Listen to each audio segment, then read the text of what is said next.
Selamat pagi, siang, sore, dan malam. Perkenalkan, saya Jocelyn Manuel Dalimina dengan NIM 68 2022 050. Saya Duyani Selita Ering dengan NIM 68 2022 063. Saya Renata Katerina Arin Montolalu dengan NIM 68 2022 064. Hari ini kami akan mempresentasikan hasil dari pengendalian audit dan TI dengan studi kasus perpustakaan Noto Atmijoyo. Jadi latar belakang dari perpustakaan Noto Atmijoyo yaitu merupakan lembaga yang menyediakan koleksi bahan pustaka tertulis, tercetak, dan terekam yang diatur secara sistematis sebagai sumber informasi dan dapat digunakan untuk keperluan pendidikan. Kemudian tujuan dari perpustakaan ini yaitu untuk menyediakan dan pengelolaan pengaturan koleksi dengan standar nasional dan internasional. Yang kedua, menyediakan perangkat dengan kapabilitas yang memadai untuk mengakses informasi intelektual, ilmiah, dan kebudayaan baik yang tersedia di UKSW maupun yang berada di luar UKSW. Kemudian, meningkatkan sumber daya informasi perpustakaan yang efektif oleh seluruh sivitas akademik. Kemudian, menciptakan suasana dan lingkungan belajar yang optimal dan nyaman dan menjadi gerbang kebijaksanaan bagi sivitas akademika dengan membuka wawasan yang luas terhadap perkembangan ilmu pengetahuan global. Kemudian untuk TISI yang dimiliki oleh perpustakaan ini, yang pertama ada komputer, kemudian yang kedua ada aplikasi sistem otomasi yang berbentuk Sirsidemic versi Unicorn, kemudian ada sistem repositori. Dan tujuan dari sistem repositori ini untuk meningkatkan penyebaran dampak penelitian koleksi yang tersedia dalam layanan repositori institusi UKSW akan lebih mudah diakses secara luas. Kemudian konsistensi dan reservasi, di mana repositori institusi UKSW menyediakan alamat URL yang tetap dan konsisten bagi koleksi karya digital yang ada. Kemudian promosi penelitian, di mana warga kampus UKSW dapat mempromosikan penelitian mereka dengan membuat link. Kemudian untuk cara mengelolanya, yang pertama melakukan pengecekan secara berkala, kemudian menyediakan storage atau penyimpanan untuk menyimpan semua karya ilmiah yang diupload dosen maupun mahasiswa. Kemudian untuk cara mengendalikannya, yaitu yang pertama melakukan pengecekan secara berkala, dan yang kedua mengajukan permintaan penambahan ukuran storage kepada pihak TI atau SIUKSW. Selanjutnya, panduan pendaftaran pada akun repositori. Pertama, dapat mendaftarkan pada email pribadi dan bukan email student. Dan kedua, membuka email pribadi yang sudah didaftarkan dapat mengecek inbox, dan jika tidak terdapat pada inbox dapat dicek pada folder spam. Selanjutnya, diklik tautan yang dikirim oleh email tersebut. Selanjutnya, setelah berhasil registrasi, dapat memastikan registrasi berhasil pada login ke link repository uksw.edu.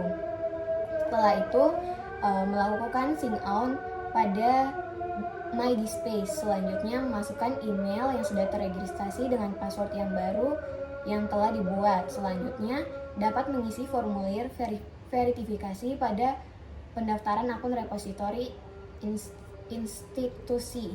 Selanjutnya, isi formulir survei yang telah diberi. Setelah itu, dapat ditunggu untuk melakukan verifikasi. Selanjutnya, dapat masuk kembali ke link repository uksw.edu dengan start new submission. Jika sudah ada pilihan program studi, dapat telah berhasil melakukan petakan oleh admin repository. Oke, selanjutnya di sini ada RACI chart. Yang pertama, aktivitas pertama itu pengecekan berkala sistem itu dilakukan oleh tim TI atau SI, di mana mereka yang akan bertanggung jawab atas keberhasilan atau kegagalan tugas. Kemudian oleh dari tim DID, mereka yang akan melakukan pekerjaan untuk menyelesaikan tugas dan bertanggung jawab atas keberhasilan atau kegagalan tugas. Kemudian aktivitas yang kedua, menyediakan storage untuk karya ilmiah.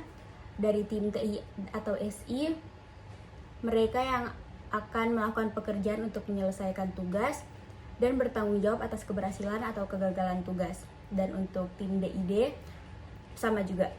Kemudian untuk aktivitas yang ketiga, penambahan kapasitas storage itu dilakukan oleh tim TI atau SI dan tim DID, di mana mereka yang melakukan pekerjaan untuk menyelesaikan tugas dan bertanggung jawab atas keberhasilan atau kegagalan tugas.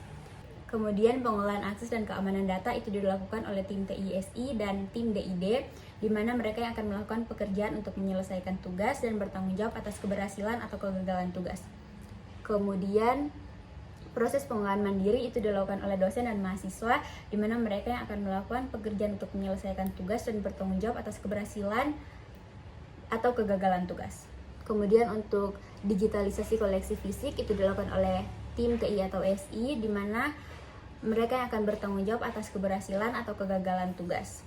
Kemudian untuk pembaruan dan pemeliharaan sistem dilakukan oleh tim TI dan SI, di mana mereka yang akan melakukan pekerjaan untuk menyelesaikan tugas dan bertanggung jawab atas keberhasilan atau kegagalan tugas. Berdasarkan yang sudah kami jelaskan tadi, kami memutuskan untuk memilih sistem repositori untuk kami audit, dan di sini kami melampirkan hasil analisis kami pada desain faktor repositori.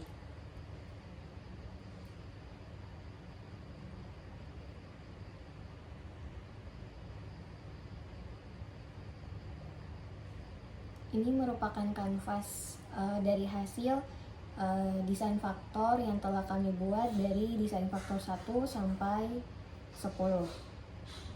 Setelah kami membuat COBIT, kami dapat menyimpulkan pada enterprise goal yang telah kami buat. Yang pertama, dari penjelasan ini kami dapat mengambil poin-poin, yaitu dapat pengolahan bisnis resiko kepatuhan dengan tekanan penting pengelolaan risiko dan kepatuhan terhadap kebijakan internal serta peraturan eksternal seperti perlindungan data dan hak kekayaan intelektual dalam konteks sistem repository. Selanjutnya yang kedua, optimalisasi biaya proses bisnis, di mana repository harus mendukung efisiensi operasional dengan mengelola biaya proses bisnis seperti penyimpanan dan backup data yang efektif. Selanjutnya yang ketiga yaitu kualitas layanan dan informasi. Ini berfokus pada kualitas layanan dan informasi. Selanjutnya pengelolaan dan efektif pembaruan sistem, yaitu disoroti pentingnya pengecekan rutin pembaruan sistem untuk memastikan repositori terus berfungsi dengan optimal. Selanjutnya digitalisasi dan aksesibilitas bukan prioritas utama, sedangkan dapat meningkatkan efisiensi operasional melalui digitalisasi arsip fisik dan mempermudah aksesibilitas sumber daya akademik. Selanjutnya masalah operasional yang dihadapi dapat di-highlight masalah terkait kapasitas penyimpanan yang terbatas, proses backup, dan pembaruan sistem. Selanjutnya audit sistem repositori, yaitu tegaskan perlunya audit sistem repositori sebagai langkah strategis untuk mendukung pengelolaan risiko dan peningkatan kualitas layanan. Kemudian untuk IT Goals Repository, yang pertama meningkatkan keandalan dan ketersediaan sistem repository. Kemudian yang kedua, mengoptimalkan pengelolaan penyimpanan digital. Kemudian yang ketiga, memastikan kepatuhan terhadap kebijakan dan regulasi digital. Yang keempat, meningkatkan aksesibilitas dan kemudahan penggunaan. Yang kelima, meningkatkan efisiensi operasional melalui digitalisasi arsip. Kemudian yang keenam, mengelola risiko operasional sistem repository. Kemudian yang ketujuh, mendukung pengembangan dan inovasi repositori. Jadi dari laporan yang sudah kami buat, kami mengambil kesimpulan. Jadi Perpustakaan Noto Amijoyo UKSW memiliki sistem repositori yang berfungsi sebagai platform penyimpanan digital yang mengelola, memelihara, dan memberikan akses ke koleksi karya ilmiah yang dimiliki oleh dosen dan mahasiswa. Tujuan sistem ini adalah untuk meningkatkan aksesibilitas akademik, menyebarkan dampak penelitian, dan memastikan bahwa data digital tetap konsisten melalui penyediaan tautan permanen untuk setiap karya yang diunggah. Proses pengelolaan dan pengendalian yang terlibat dalam manajemen gudang termasuk pengecekan rutin, pembaruan koleksi, dan memastikan kapasitas penyimpanan yang memadai. Kontrol akses berbasis fungsi pengguna memastikan keamanan data. Dengan mengikuti prosedur yang telah ditetapkan, pengguna baik dosen maupun mahasiswa dan mengunggah karya secara mandiri. Namun ada beberapa masalah yang menghalangi pengoperasian sistem ini, seperti kapasitas penyimpanan yang terbatas, kebutuhan untuk backup data yang dapat diandalkan, dan pembaruan sistem yang telah digunakan sejak 2012. Nah, ini membutuhkan audit untuk memastikan keberlanjutan sistem dan relevansinya dengan perkembangan teknologi terbaru.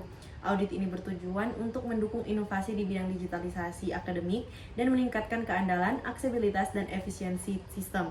Diharapkan bahwa sistem repositori ini akan membantu kebutuhan akademik, meningkatkan efisiensi operasional, dan memastikan bahwa layanan digital di Universitas Kristen Satyawacana tetap berkualitas.